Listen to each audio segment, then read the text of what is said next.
Vous êtes la lumière du monde. Une ville située sur une montagne ne peut être cachée. Et l'on n'allume pas une lampe pour la mettre sous le boisseau. On la met sur le lampadaire et elle brille pour tous ceux qui sont dans la maison. De même que votre lumière brille devant les hommes, alors, voyant ce que vous faites de bien, ils rendront gloire à votre Père qui est aux cieux. Bonjour à tous et bienvenue dans ce troisième épisode du podcast Lumière du Monde. Aujourd'hui, j'ai le plaisir d'avoir avec moi Quentin. Quentin est un laïc de la famille Regnum Christi. Il est pompier de Paris. Il est bientôt papa, marié. Et il est engagé à la paroisse Notre-Dame de Boulogne où il est responsable avec son épouse du programme Dieu et famille. J'ai eu envie d'inviter Quentin parce que je l'ai rencontré à différents événements de la famille Regnum Christi. Et il fait partie de ces laïcs très très engagés. Et je sais qu'il a plein de belles choses à dire et je suis ravie de pouvoir les partager avec vous tous et avec lui aujourd'hui. Donc bienvenue Quentin. Merci. Donc Quentin, tu viens de nous lire l'évangile de Saint Matthieu qui parle de la lumière du monde, le chapitre 5. Est-ce que tu peux me dire un petit peu dans le thème de ce podcast, qu'est-ce que ça t'évoque cet évangile dans ta vie? Quand tu le lis, est-ce qu'il y a des choses qui te viennent en tête? Quels aspects concrets où tu te dis, là, il y a quelque chose? Alors pour moi cet évangile résonne comme un appel voilà, du Christ, un message très clair sur le fait qu'on ne doit pas garder sa foi pour soi. On a reçu un trésor, il faut le dire. Euh, on a reçu ce don de Dieu, la foi. Et cette foi, ce message du Christ, ce message que Dieu est amour, on ne doit pas le garder pour soi.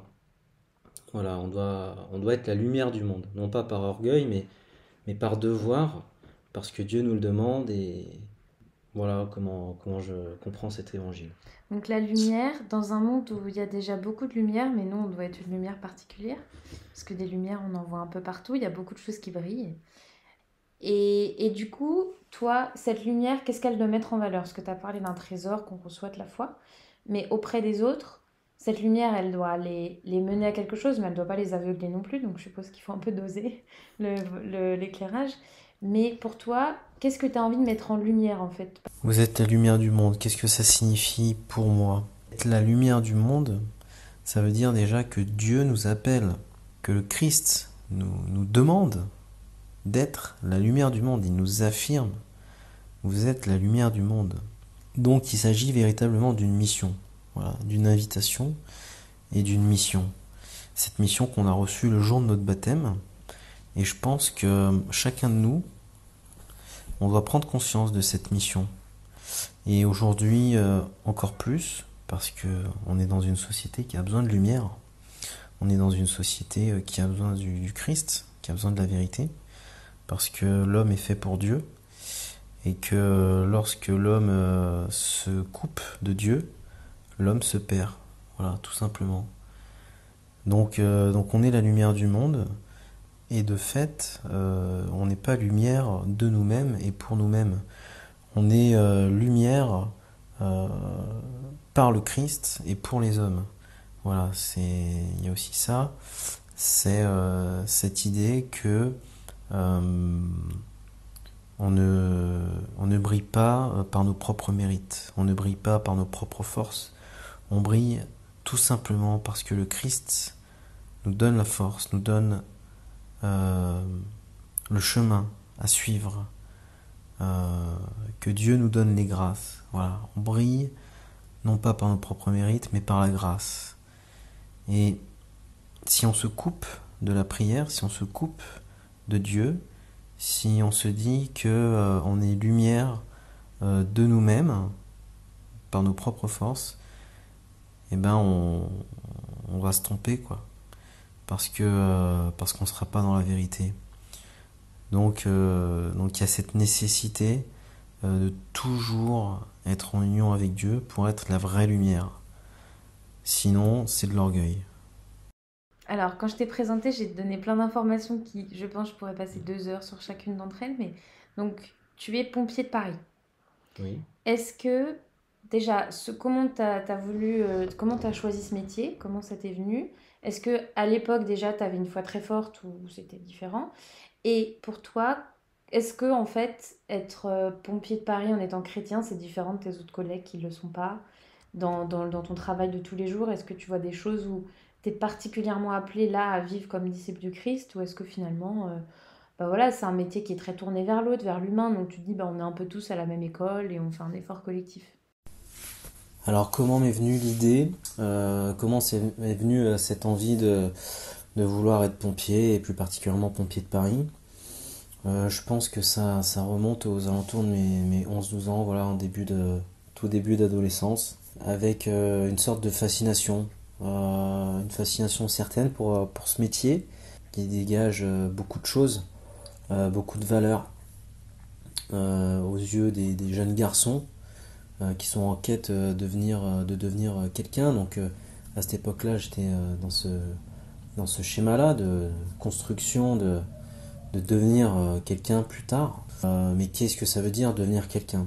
Et pour moi, ce métier de pompier, il dégageait les valeurs qui me parlaient, quoi, les valeurs de courage, de sacrifice, d'abnégation. Bien sûr, quand on a 11 ans, on pense pas forcément à toutes ces choses-là, mais avec du recul, c'est comme ça que je le vois. À l'époque, j'avais déjà une foi, voilà, la foi d'un enfant de 11 ans, et j'avais une foi certaine.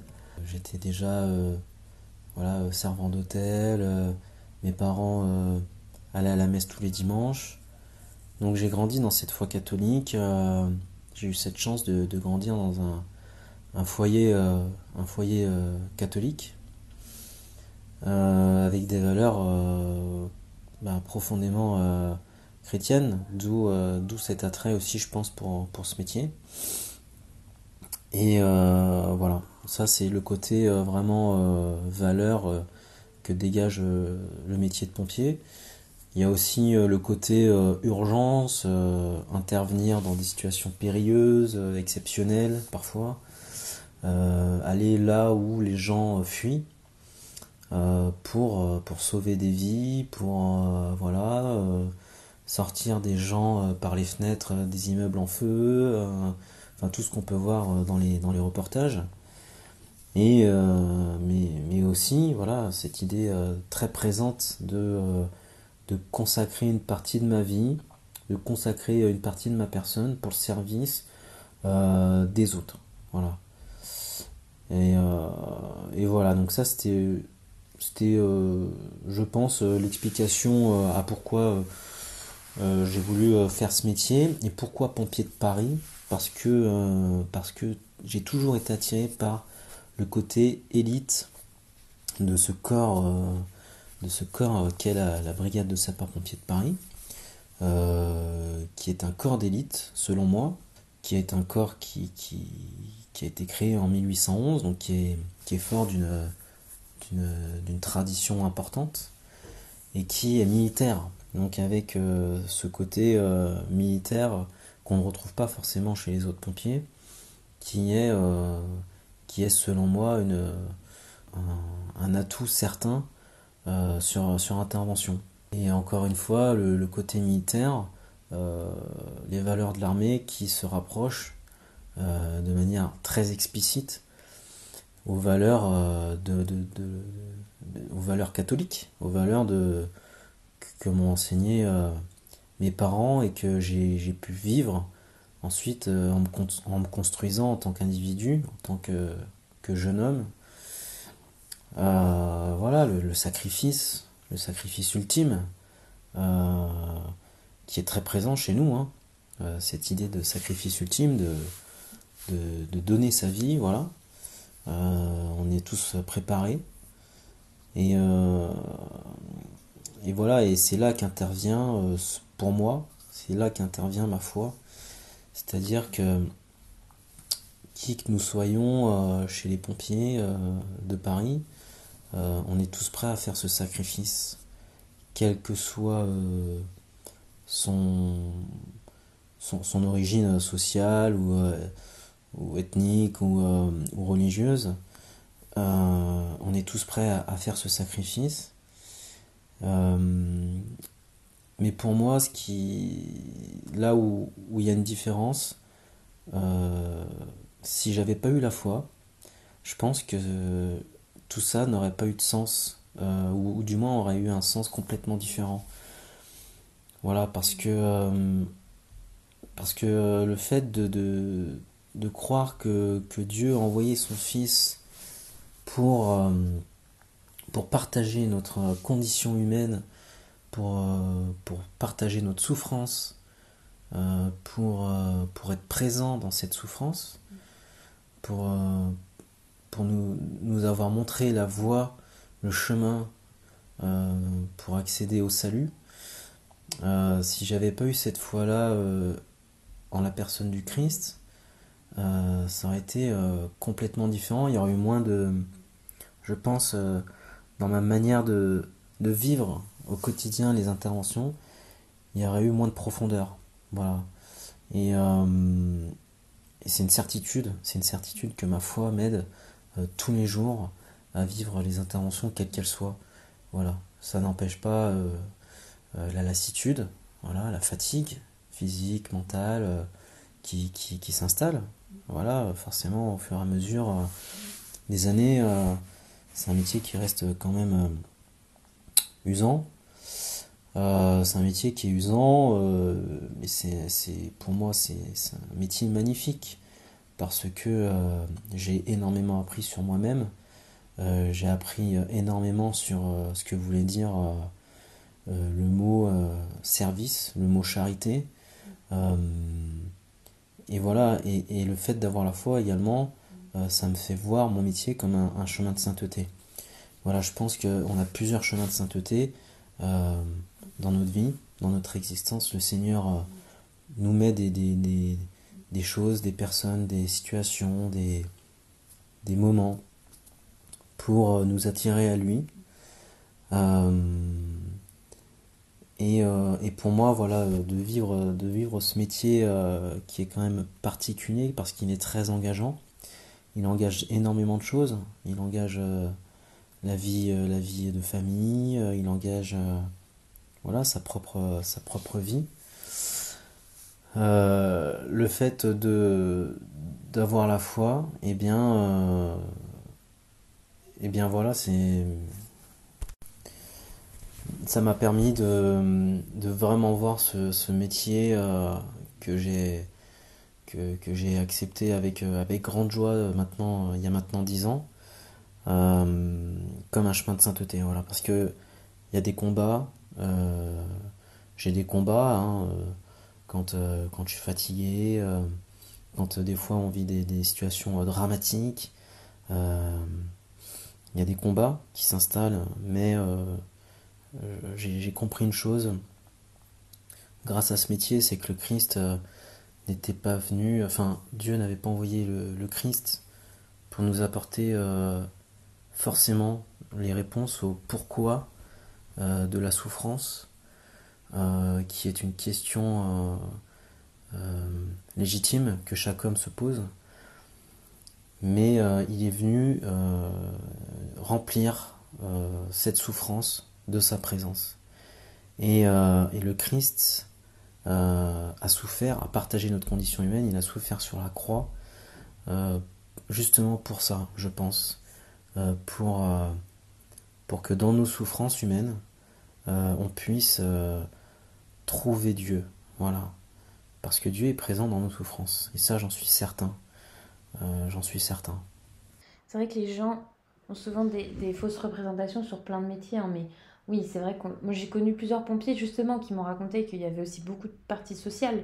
Vous allez chez des gens qui étaient, comme tu disais, en détresse, qui étaient dans la difficulté, parfois des gens qui pouvaient être agressifs ou sous l'emprise de certaines substances. Mhm. Et c'est vrai que ça, j'avais un ami qui m'avait dit, quand je vois quelqu'un qui est horrible avec moi, qui est violent, etc., que la personne a une alliance ou quelque chose, je me dis, quelqu'un l'aime, Jésus doit l'aimer, donc il doit y avoir quelque chose d'aimable et ça l'aidait un petit peu. Mais c'est vrai que toi, est-ce que parfois ça peut t'apporter je vais pas dire, des difficultés dans ta foi, justement ce travail où tu es confronté aussi à beaucoup de violence, beaucoup de difficultés. Est-ce que finalement parfois ça te déplace un petit peu ou ça t'a fait changer de perspective sur certaines choses ou finalement tu vois toujours ça comme des enrichissements de ta foi et on rajoute à chaque fois une petite branche à l'arbre et ça grandit. Alors oui, quand on rentre dans ce genre de métier. Quand moi je suis rentré chez Pompiers de Paris, j'avais 21 ans. J'étais déjà pompier volontaire depuis 17 ans. Et, euh, et donc, euh, et donc voilà, je savais où j'allais. Donc je savais que j'allais être pompier dans la capitale, donc dans la plus grande ville de France, c'est-à-dire là où on peut côtoyer toutes sortes de situations en fait, des situations atypiques, des situations dramatiques, beaucoup de misère. Voilà les problèmes d'une grande ville, quoi. Beaucoup de misère sociale, beaucoup de misère humaine. Euh, je pense pas que après 10 ans de pompier, 10 ans de carrière chez les pompiers de Paris, je pense pas que ça ait ébranlé ma foi. Au contraire, ça n'a fait que renforcer cette intériorité que j'avais déjà en moi, cette intériorité, cette relation à Dieu, voilà. Ça n'a pas ébranlé ma foi. Par contre, oui, ça laisse des traces. Ça m'a laissé des traces parce que quand on est confronté à la violence, à l'agressivité des gens au quotidien, quand on est confronté à des situations dramatiques ou des choses plus incroyables les unes que les autres, ça laisse des traces. Mais ça, c'est chez n'importe qui en fait. Ça n'existe pas. Je connais aucun de mes collègues qui quitte l'institution après une carrière de 20 ans qui est le même que lorsqu'il est rentré. Tout simplement parce que déjà il a grandi et puis en plus il part avec 20 ans d'intervention dans sa tête, quoi. Donc ça laisse des traces. Et parfois c'est pas évident parce que on doit protéger ceux qu'on aime de ce qu'on vit au quotidien. Voilà, on doit protéger sa famille et parfois c'est pas facile parce qu'on vient de finir sa garde et on a vécu une intervention traumatisante pendant la nuit et puis en fait on rentre chez soi et là et ben en fait il y a ses parents qui nous attendent, il y a notre femme qui nous attend, il y a les enfants qui attendent leur père et donc oui c'est pas évident. Et moi par exemple ce que j'aime, ce dont j'ai besoin, c'est un véritable besoin en fait, c'est c'est d'aller à la messe en semaine. Voilà.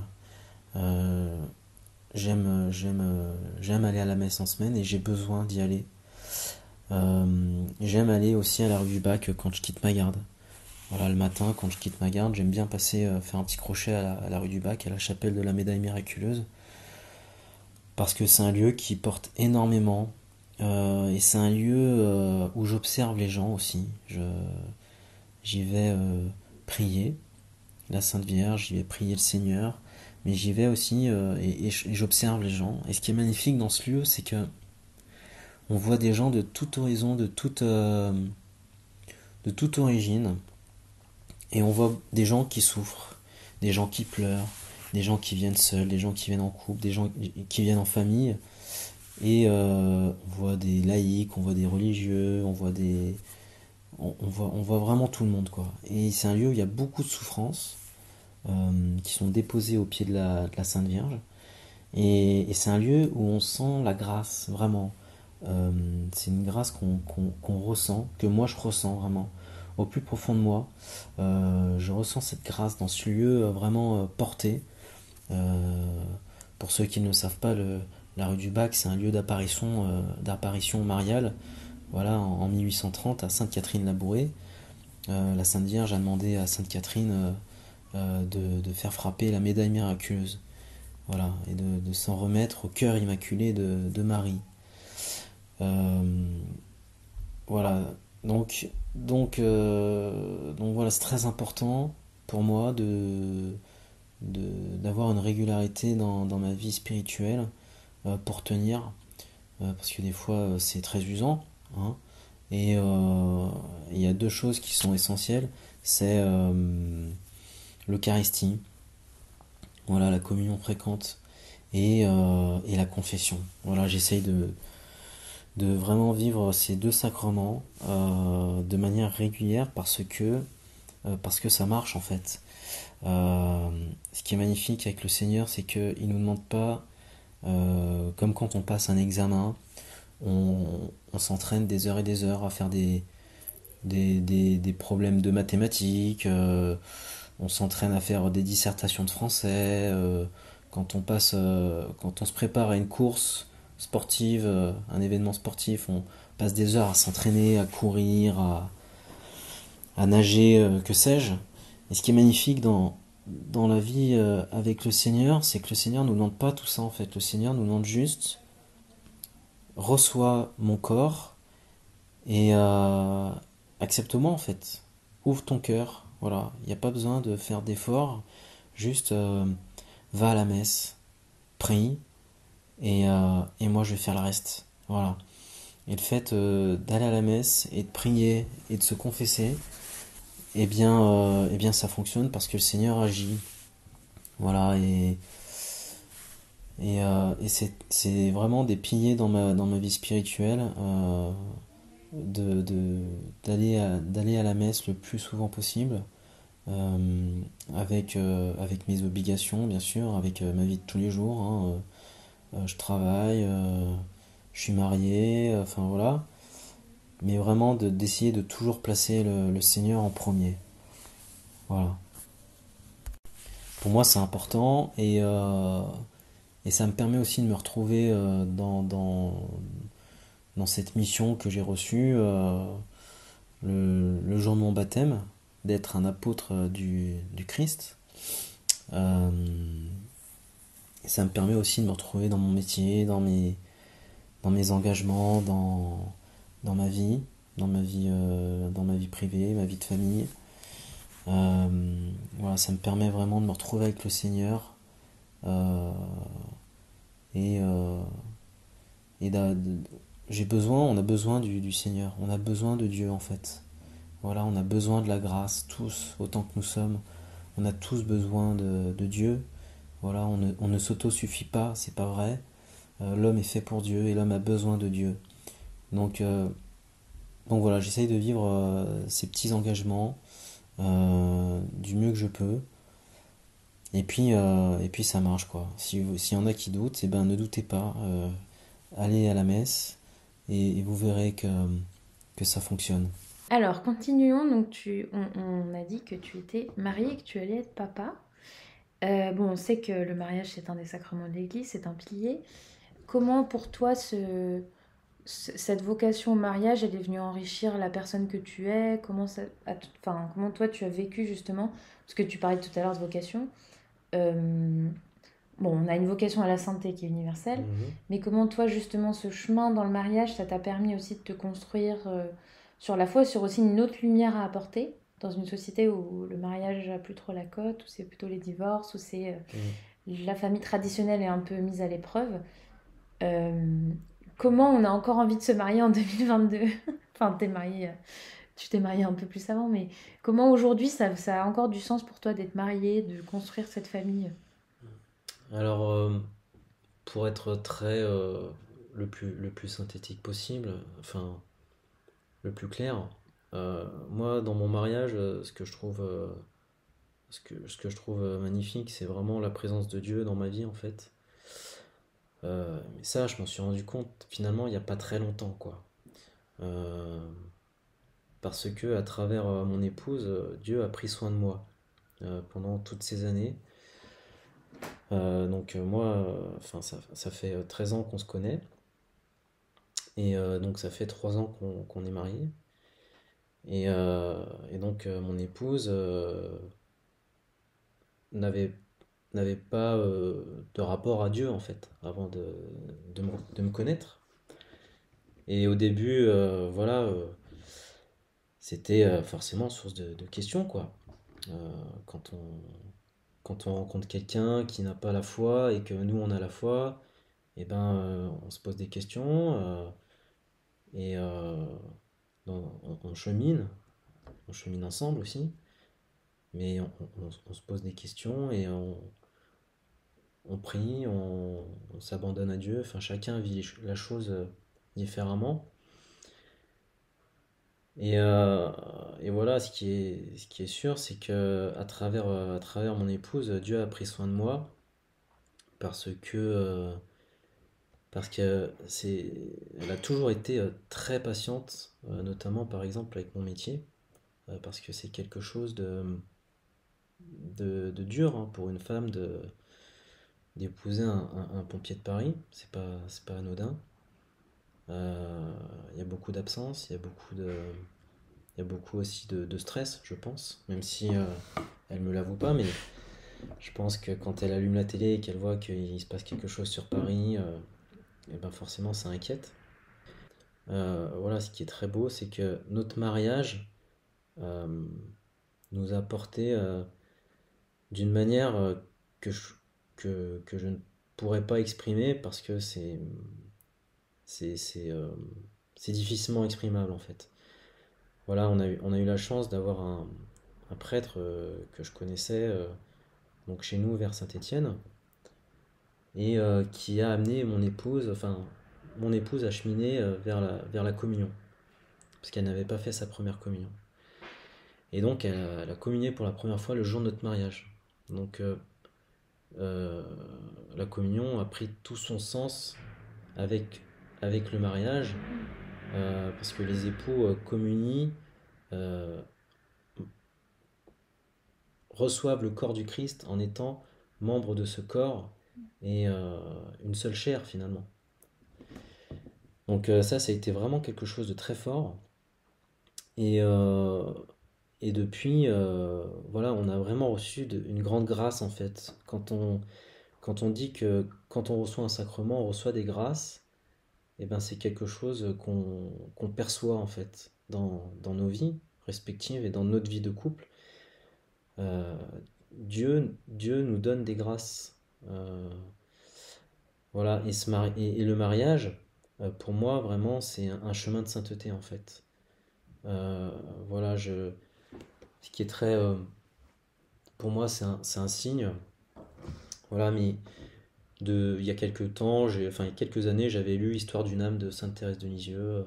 Voilà, parce que c'est quelque chose qui me, qui m'intriguait et qui m'a vraiment bouleversé.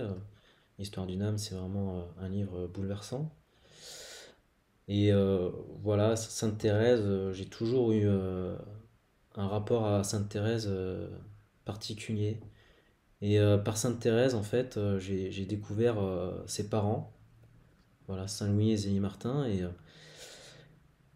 Et c'est très beau, en fait, de voir que comment les saints prient pour nous et, et intercèdent pour nous et sont en lien avec nous, la communion des saints, voilà.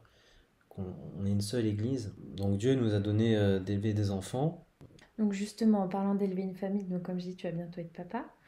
Euh, Est-ce que ça... Forcément, je me doute qu'au niveau vie, ça implique un grand changement, mais est-ce que au niveau de la foi, tu as vu des choses qui ont évolué ou ça a changé un peu ton regard sur justement quel papa tu voudrais être avec ce bel exemple de Saint-Louis Martin, mais est-ce que finalement, par rapport à l'enfant que tu vas avoir, il y a des choses que tu as reçues de ta foi particulière où tu sens que là, ça s'incarne en fait dans ce projet de sainteté que tu as depuis ton baptême, où tu te dis en fait cet enfant, et peut-être d'autres si après il y en a d'autres, ils s'inscrivent pleinement dans mon projet de sainteté et j'ai envie de leur transmettre ça.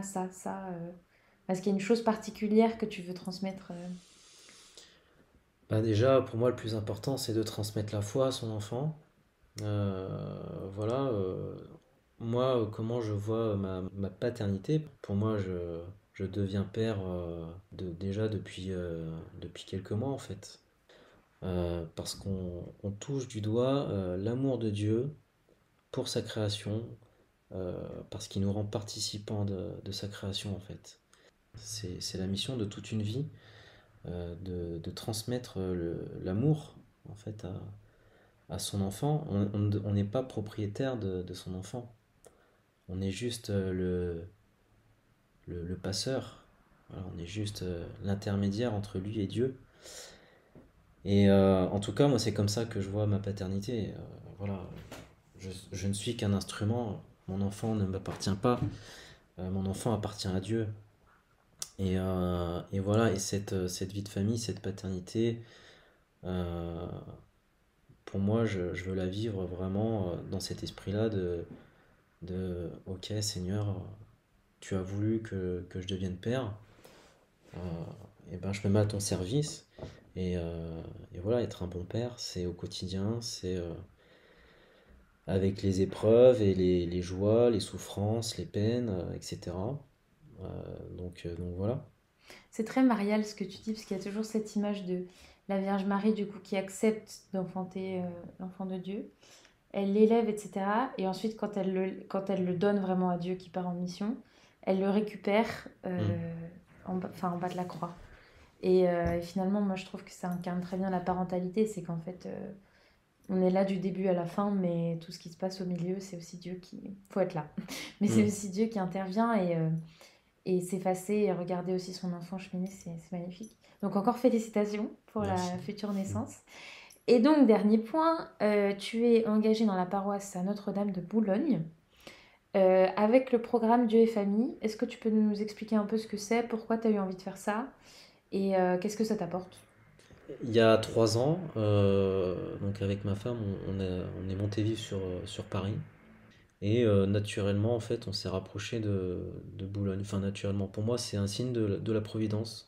Parce que j'aurais très bien pu trouver un logement à l'est. Et en fait, le premier appartement qu'on a trouvé, c'était à l'ouest. Donc, à 4 kilomètres de Notre-Dame de Boulogne, où il y avait les légionnaires.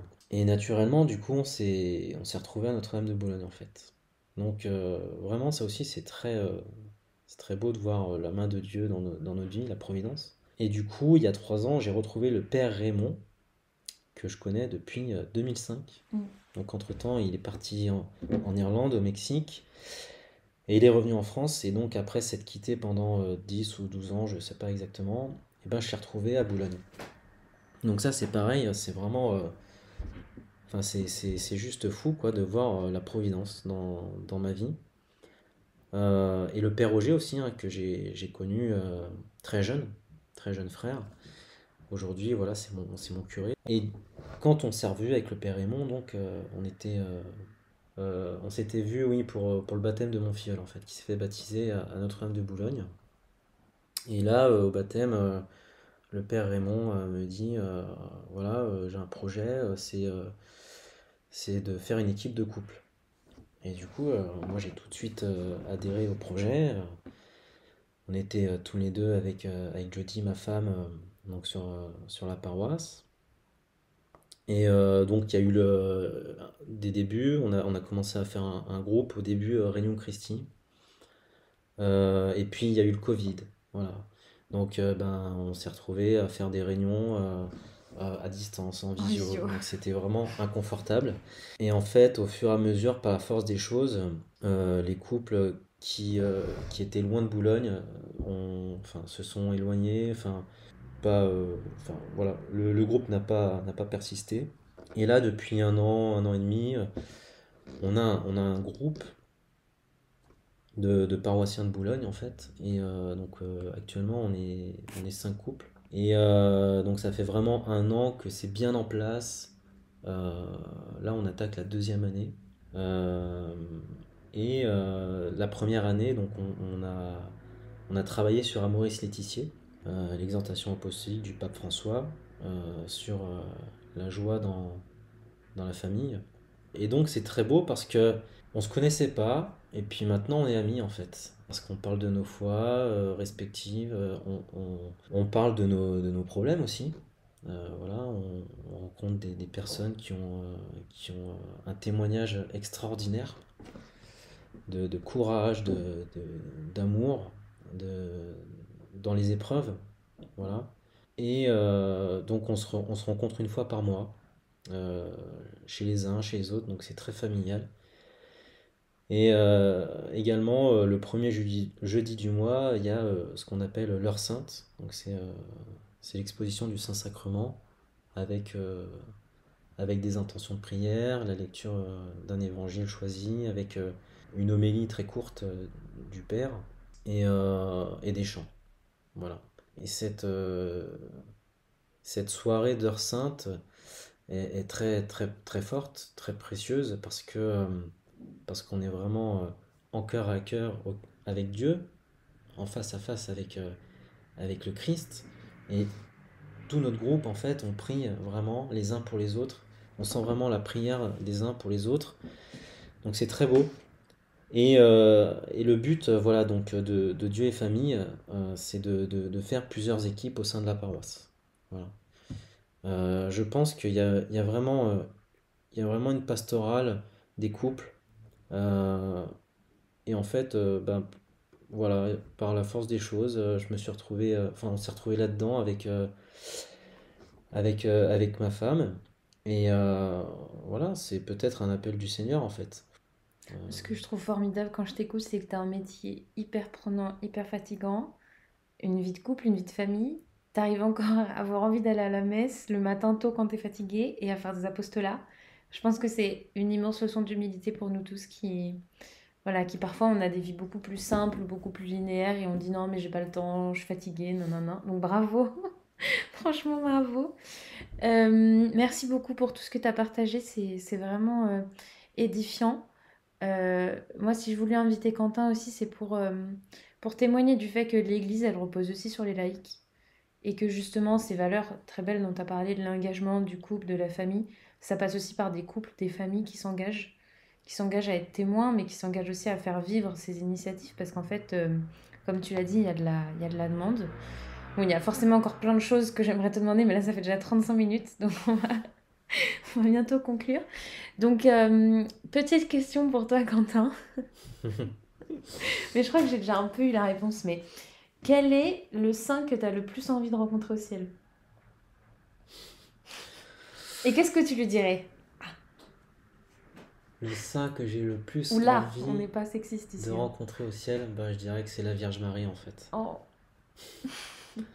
Voilà, parce que en fait, j'ai redécouvert la Vierge il n'y a pas très longtemps, voilà, pendant le carême, euh, par la prière du chapelet.